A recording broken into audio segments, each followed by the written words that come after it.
माँ का बड़ा दिल। एक छोटे से कस्बे में समीर नाम का एक लड़का रहता था। बचपन में ही पिता की मृत्यु हो जाने के कारण परिवार की आर्थिक स्थिति बड़ी दयनीय थी। समीर की माँ कुछ पढ़ी लिखी जरूर थी, लेकिन उतनी पढ़ाई से नौकरी कहाँ मिलने वाली थी।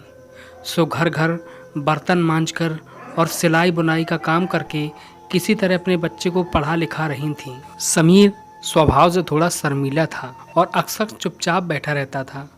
एक दिन जब वो स्कूल से लौटा तो उसके हाथ में एक लिफाफा था। उसने माँ को लिफाफा पकड़ाते हुए कहा, माँ, मास्टर साहब ने तुम्हारे लिए ये चिट्ठी भेजी है, ज़रा देखो तो इसमें क्या लिखा है। माँ ने मन ही मन चिट्ठी पढ़ी और मुस्कुरा कर बोली, बेटा, इसमें लिखा है कि आपका बेटा काफ़ी होशियार है।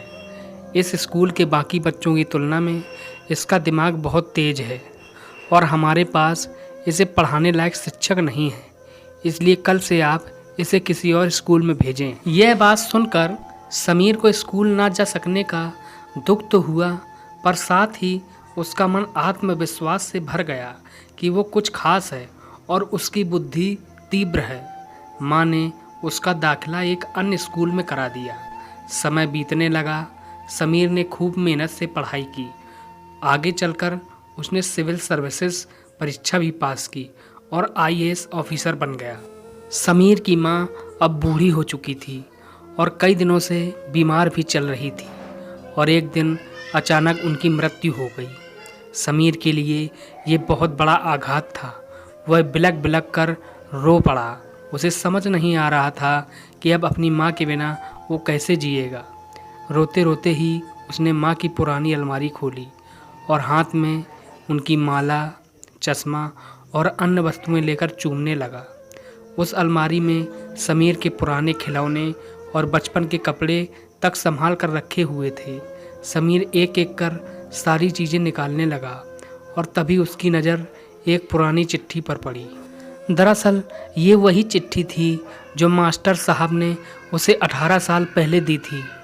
नम आँखों से समीर उसे पढ़ने लगा। आदरणीय अभिभावक, आपको बताते हुए हमें अफसोस हो रहा है कि आपका बेटा समीर पढ़ाई में बेहद कमज़ोर है और खेल कूद में भी भाग नहीं लेता। जान पड़ता है कि उम्र के हिसाब से समीर की बुद्धि विकसित नहीं हो पाई है, अतः हम इसे अपने विद्यालय में पढ़ाने में असमर्थ हैं।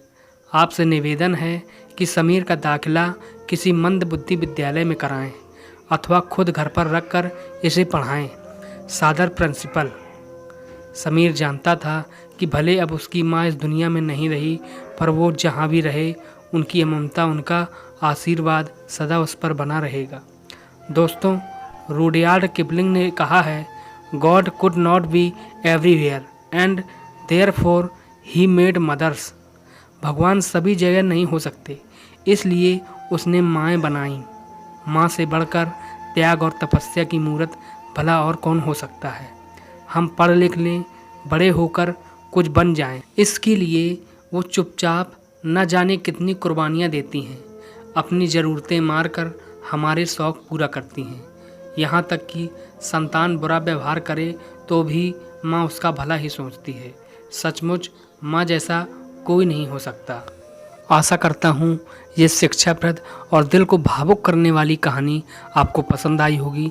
यदि कहानी पसंद आई हो तो लाइक और शेयर करना बिल्कुल भी ना भूलें। इस पर आपकी क्या राय है हमें कमेंट करें। यदि चैनल में नए हैं तो चैनल को सब्सक्राइब करें। कहानी सुनने के लिए धन्यवाद।